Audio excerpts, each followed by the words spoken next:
is what you're made of. You are perfect and pure, even if you're not sure. It's what you're made of. L-O-V-E, love. Wow, you guys are awesome. I love every time I come, and you guys are here. It's really. I was just thinking we should do a pulpit swap. I'll bring my music team and me and come up here, and you guys go down to Unity on the River with Tony, and that would be fun. Like not just switch ministers, but switch the whole team. Yeah, that would be fun. That would be fun. Right? I don't know. We'll talk later. Good morning, everyone. It's so good to be back here at Unity of Cape Cod. It's been a long time. I've spoken here many times before, for those of you who've been a part of this community for a long time. But it's been too long. And so I just produced this movie called Your Money Vibes. And over the summer, when I knew it was going to be getting released, I was like, well, I need to, start getting in touch with people and doing screenings and, seeing where I can share this movie with people. And the first person that I called was Reverend Tony. And this was the first place that I wanted to come and do this work. So thank you all who came last night to see the movie. If you didn't see it, but now I've piqued your interest a little bit, you can just go to yourmoneyvibes.com and you'll be able to find out information about it. I'm also, didn't announce this morning, I'm doing a workshop on the concept of money vibe after church today for those who want to stay. So my talk title this morning, Money and the Meaning of Life. I actually stole that title. It's just what it says about me. I stole that title from an author, an American philosopher named Jacob Needleman. He wrote a book called Time and the Soul, and he wrote a book called Money and the Meaning of Life. And, that's really what my work around Money Vibe, I wrote a book called Money Vibe also, now I've got the movie Your Money Vibes. That's really what my work is about. It's not necessarily about money. It's not about finance. It's not about wealth. It's not about accumulation. It really is about money and the meaning of life. Because in order to embrace life fully in the world and the culture that we live in, it's heavily contingent on your relationship with money. In fact, I would go so far as to say it's really hard to have a poor relationship with money, a bad relationship with money, and have a good experience of life, because money is central to the way that we live. We relate to it as a way that we sustain ourselves. We relate to money as a method of survival, and then if you've gotten beyond survival consciousness with your money, we often relate to it as a way of self-worth. We validate ourselves and our self-worth with money. Maybe you're like, well, no, I don't really do that. I didn't think I did either until many years ago when the first time I left my full-time job. I was a clinical director for an inpatient psychiatric program serving deaf people. It was a really fun few years that I did. I know, right? It's like, who does that? There is such a thing. And when I left that to go out and be a full-time teacher and speaker and author, I left my job to do that. I had no idea the degree to which my sense of self, my self-worth, and my security related to my paycheck and my income. And I really had a little bit of an identity crisis without having that regular paycheck coming in and knowing who I was and having to go create that for myself. I had to create that for myself. It was really an awakening for me. So what we're going to look at in our time together today and in the workshop later is what is your relationship to money? What is, some of you are like, I'm not so sure. Glad I came this morning. Maybe that cup of coffee looked a little bit better. Yeah, what is your relationship with money? Because I want to go so far as to say if you don't have a healthy relationship with money, it is hard to have a great experience in life. Money is central to the way that we live and move and experience ourselves in the world. So we're going to look at three things in this brief time together right now. First of all, what is a money vibe? Secondly, what does it do? And thirdly, how do you elevate yours? How do you have a little bit of a better relationship with money? And I'm not going to be talking about money, really. I'm going to be talking about the creative substance of the universe, which is consciousness. Energy, creation, the master key. I gave a talk last week at Unity on the River called The Master Key, and the master key is your consciousness. So what do I mean by money vibe? Your money vibe is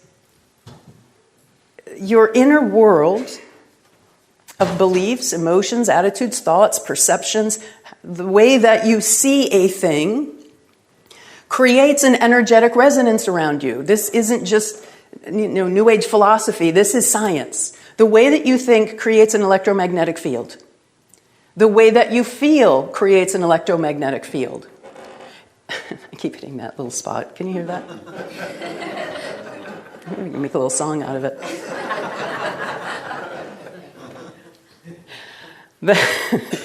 Sorry, easily distractible. So the way that you think and the way that you feel creates an electromagnetic field. That's your vibe. We all have had an experience of this. We all have had an experience of coming into maybe a party, a Christmas party, a tailgate party, and you see somebody around the room and you're like, oh, I don't know what it is about them. I just like their vibe. Right? And you go and you talk and the hours fly by like minutes and it's just like you get related and then you find out you have a lot of the same values and then you care about a lot of the same things and it's just like immediately there's this connection. You have the same vibe, the same inner world of consciousness. And then maybe you meet somebody else at the party. You're like, I don't know what it is about them. I just don't like their vibe. And you try to have a conversation and it goes really slow. And you don't know what to say. Had that? You don't resonate.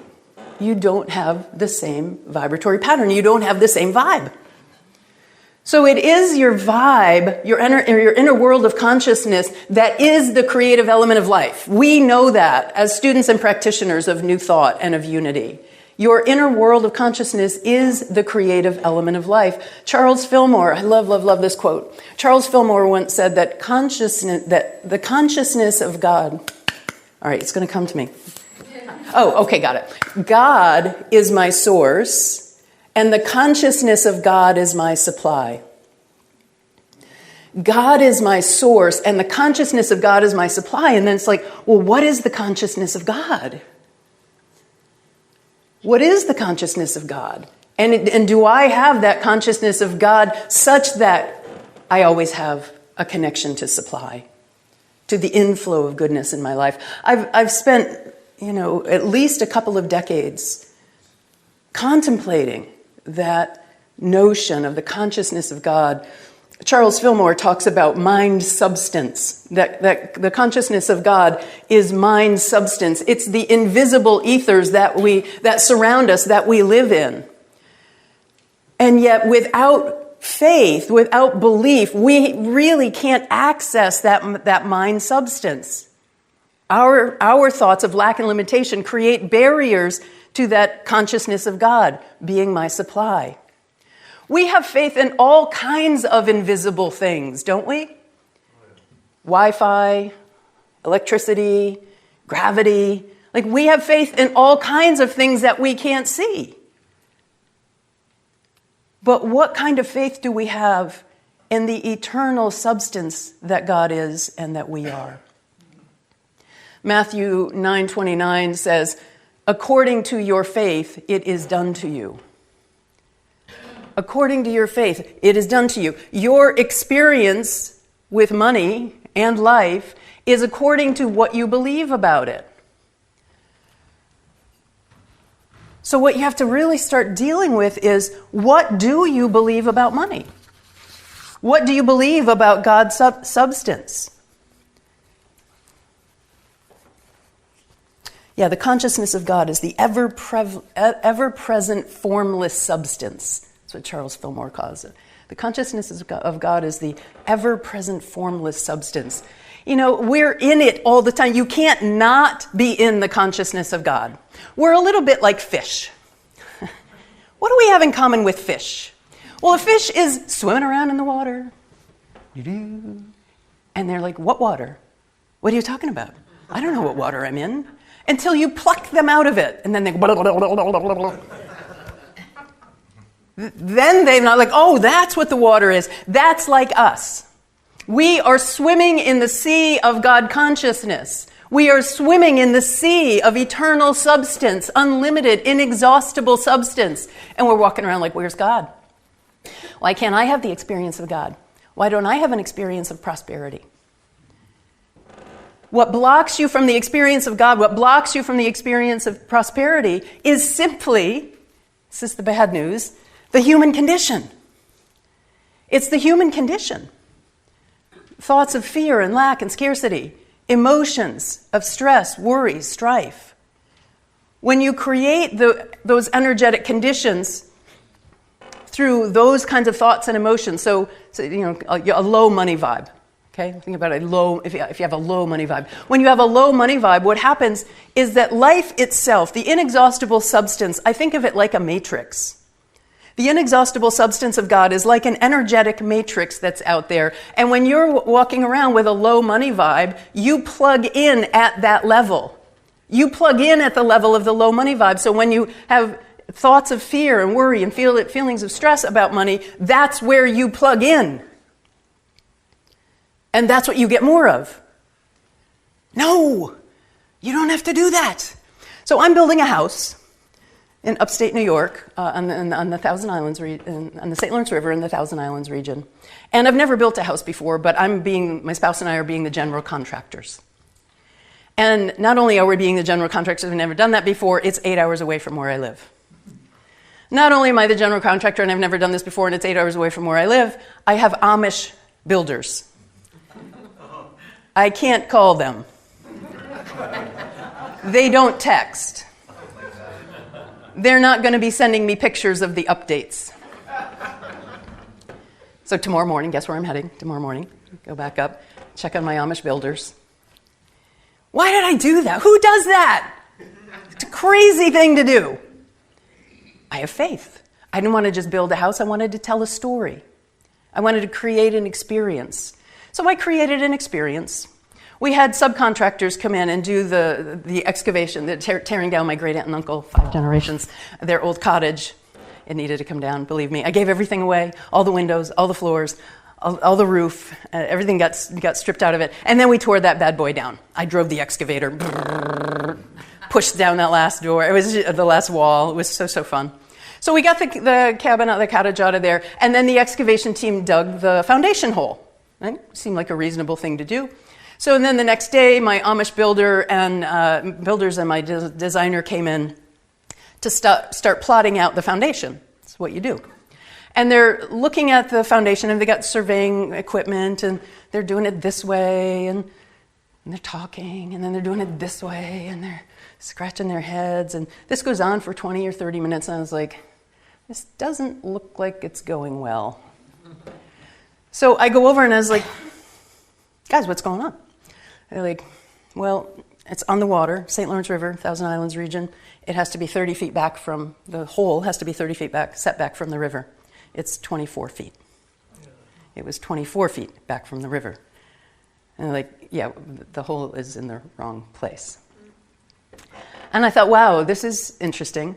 I was like, okay, so what do we do? All of a sudden I have visions in my head, right? First of all, I'm like, maybe the Amish guys can just dig it out another 10 feet. Because the last thing I want to do is call the excavation team and have them have to come back with all of their big equipment and all of their thousands of dollars of bills to fix this hole.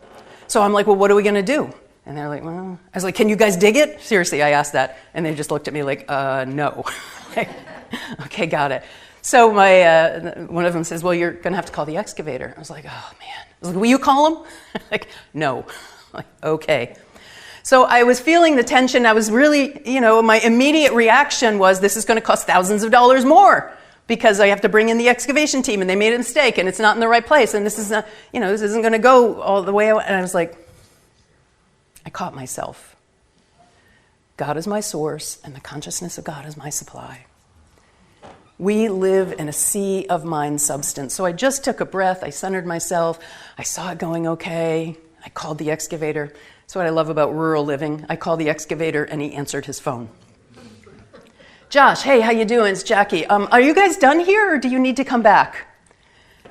No, we're good. We're all done. I was like, crap. I was hoping they were going to have to come back. No, we're all done. I was like, oh, okay, because, the hole is 6 feet too close to the river. It needs to come back about 10 feet. Oh, he's like, what? Yeah, it's in the wrong place. It needs to come back. The setback is 30. Oh, all right. Okay, sure, we'll be there this week. End of discussion. They came back, it was done by Thursday, and the builders continued. I want to believe that if I would have gone down that rabbit hole of human fear, human worry, human condition, I'd be like, Josh, I know this is going to be a hassle, I know it's going to be a problem, but I don't know. I think he would have charged me more. I think he would have charged me a callback fee. And he certainly could have. That's a lot of big equipment and a whole crew he had to bring back to my place. God is my source. The consciousness of God is my supply. According to your faith, it is done to you. So I had the human reaction. I had the fear. I had the worry. But I chose in that moment because I could see it. I could see the human condition. And thank God I teach this stuff. Because having to talk about it every day keeps it in my consciousness, keeps it in my head. Oh, this is just what human beings do. But no, I could walk away. I could center myself. I could make a better choice. So here's what you need to understand about your money vibe. It creates your experience with money. See, life doesn't give you what you want. It gives you who you are. It gives you what you believe. So if you want to master money, the most important thing that you will ever learn if you want to master money is how to master yourself. I've been saying that to my son since he was 2 years old, poor kid. The most important thing you'll ever learn is to manage your thoughts and emotions and behavior. Most important thing you'll ever learn. And it is, in fact, the most important thing that you're ever going to learn because it is your inner world of consciousness, how you think and feel, that creates your outer world. But here's the thing, how you think and feel on the inner plane is entirely up to you. You do have neural pathways. You are programmed in a certain way through habitual thoughts, through habitual thinking, through habitual feelings. You do program yourself. But we know today, through the magic of neuroplasticity, you can reprogram yourself. You can unprogram those unhelpful thoughts and unhelpful emotions and reprogram them for what you want. Charles Fillmore says that prosperity is based on the conscious possession of the idea of abundance. The conscious possession of the idea of abundance. Supply is inexhaustible. But it must be contacted with the mind. Supply is inexhaustible, but it must be contacted with the mind. How do you contact it with the mind? You can't contact it with the mind when your thoughts are filled with fear and scarcity and limitation. You just can't. Energetically, you'll be connecting at the part of the matrix that's filled with difficulty, struggle, and strife. That's where you will connect with life. When before we tore the house down in upstate New York, I started calling the electric company on June 14th to have them come remove the electrical wires so we could tear down the first week of September. So I knew it would take a while. So I started calling them June 14th. And then I kind of forgot. And then it's like mid-August, early August, we're going to start tearing down early September. It's like, oh my gosh, I haven't heard from the electric company. So I'm calling every week, and my electrician's calling. We're calling the electric company. I get no call back. So I'm down to the last week, the week before we're going to tear down the house. And I looked at my spouse and I said, I don't think we're going to be able to do this. Because the wires are still on. I called the demo guy, Josh. Hey, Josh, can you demo with the wires on? He's like, no, I can't. You got to take the wires off. So I said to my spouse, I don't think we're going to be able to do it. And then I heard myself. Who the hell is that? You're not going to be able to do it? That's not how I roll. So I'm calling. The day before we are demoing, I'm driving to upstate New York in my nice little car, and the wires are still on the house. Left the house at 7 a.m. I called my handyman up there. He's not Amish. Called my handyman up there, and I was like, Phil, I got a problem. The wires are still on my house. He's like, what? He says, you can't tear down. I was like, no, we're going to tear down, but I got to get those wires off my house. He says, well, I know a guy. Don't all problems get solved that way? Yeah. It's like, I know a guy. I don't know if he'll be able to do anything, but I know a guy. I was like, well, who's your guy? He's like, well, I know this guy. He's like the field guy for National Grid. I was like, fine. He texts me his number. I called the guy. He doesn't answer his phone. I leave this fairly pleading message telling him what my plight is. I've got a crew coming in tomorrow. I've got to get it done. And leave him a message. 10 minutes later, I get a call back from the local office of National Grid. It's the front desk lady. She says, I don't know if I can do anything to help you, actually. I was like, oh, no, you can help me. You're my girl. We're getting this thing done. She's like, yeah, that's awful. You've been calling since June. I've been calling since June. That's awful. Yes. Want to make it right?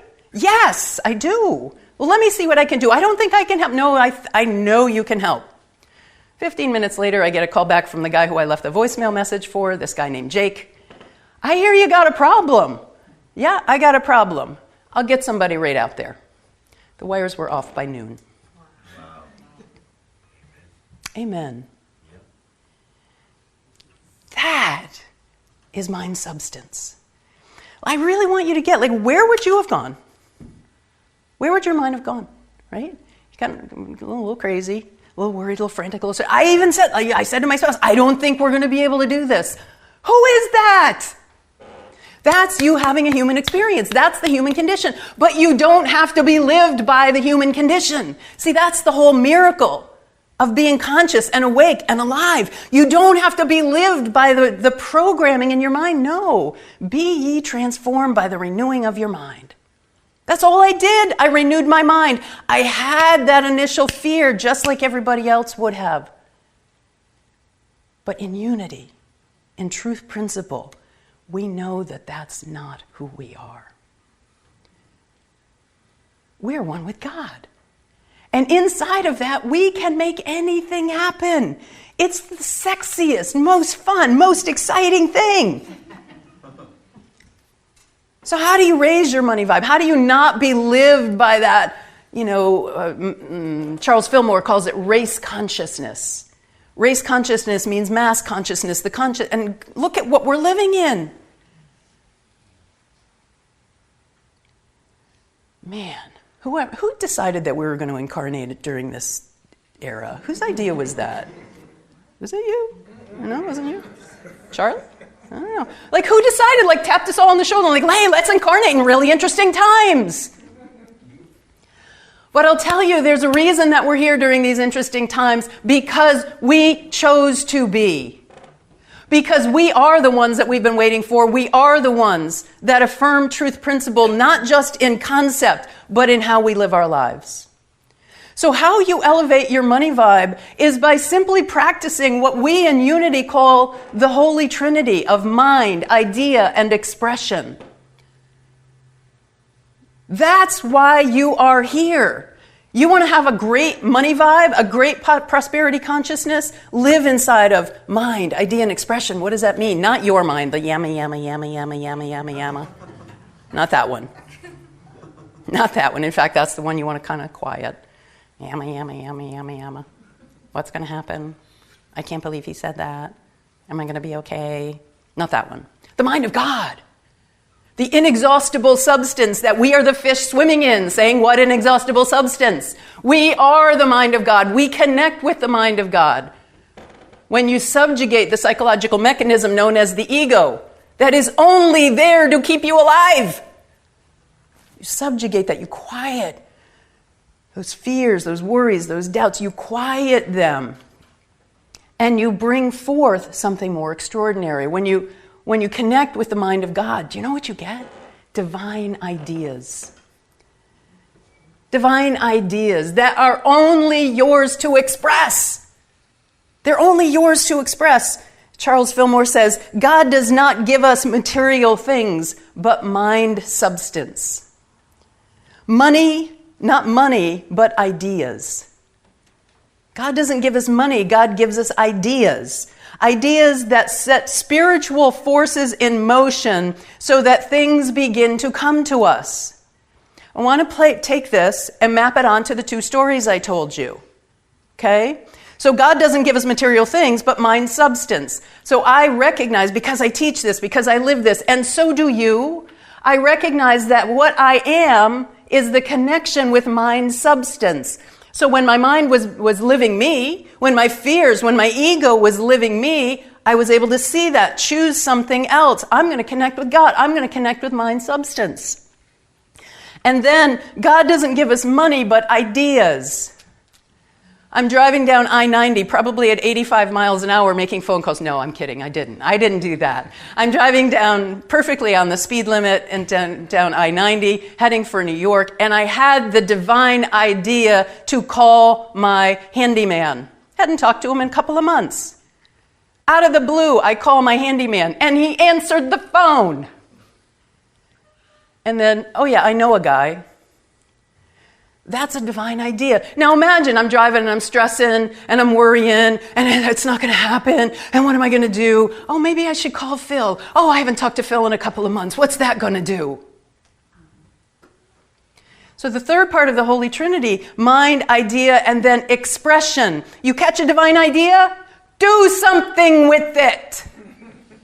Do something with it. Make the phone call. Start the project, write the book, ask them out for the date. Do something with it. This is how you live a high vibe life. Mind, knowing that you're one with the mind of God. Idea, divine idea. Inspiration. The Spirit of God within you moves and you get divine ideas. And then expression. You're here to do stuff. Not just think stuff. You are here to do stuff. Charles Fillmore says, desire is the onward, upward impulse of the ever-evolving soul. You heard that before? Desire is the onward, upward impulse of the ever-evolving soul. Your desires, your ideas are holy expressions of God. Did you guys write that music that you did today? No. Good. Oh, it's so good. It was so good. Music is a divine idea. Art is a divine idea. New businesses are a divine idea. Rallies and protests are a divine idea. Lots of them. Yes. Daily. All right, sorry. Went down a little rabbit hole there. So then listen to this. Desire is the onward, upward impulse of the ever-evolving soul. And then listen to this. It builds from within outward. So you feel that impulse, you feel that urge, you feel that I want to, should I, is it me, can I? And carries its fulfillment with it as a necessary corollary. So the desire, what desire has in it, is the necessary corollary for its fulfillment. In other words, God does not give you a divine idea that you cannot fulfill. God does not give you a divine idea that you cannot fulfill. I said that I used to run an inpatient psychiatric program and then I left to go do this. Truth, I failed. This was 1994. And I failed. I went out and I was like, I'm going to be a speaker. I'm going to write books. And I didn't. Now, nobody watching the video of that would have been like, oh, there's Jackie failing. I just set up my private practice. I had a nice clinical practice, consulting practice. I'm fluent in sign language. How hard is it to be successful in private practice when you have that kind of a subspecialty? But I knew that I had that divine idea, that spark of inspiration. And it stayed with me, and it stayed with me. Until one day at Unity on the River, our minister, the Reverend Shipley Allenson, drew from the Gnostic Gospel of Thomas that says, what is within, when you bring forth what is within you, it will save you. Divine idea. Catch the mind of God, get the divine idea expression. When you bring forth, when you express what is within you, it will save you. When you do not bring forth what is within you, it will destroy you. And I heard that at Unity on the River, Reverend Shipley Allenson, and I thought, that's what's happening to me. My vitality, my confidence, my sense of self. And within a month, I closed my clinical practice and went out for the second time to be a full-time teacher, speaker, author, doing what I do. And here I am, a divine idea in the mind of God that I caught, believed in, and then expressed. And just as it has changed my life, it can change yours. Because it is why you're here. Let's chew on that a little bit, shall we? I look forward to seeing you at the workshop later today. Thank you.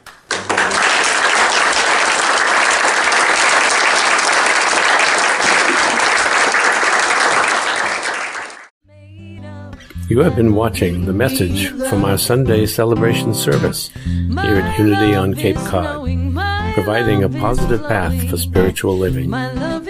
Please join us every Sunday morning at 10 a.m. at 147 Walton Ave, Hyannis, Mass.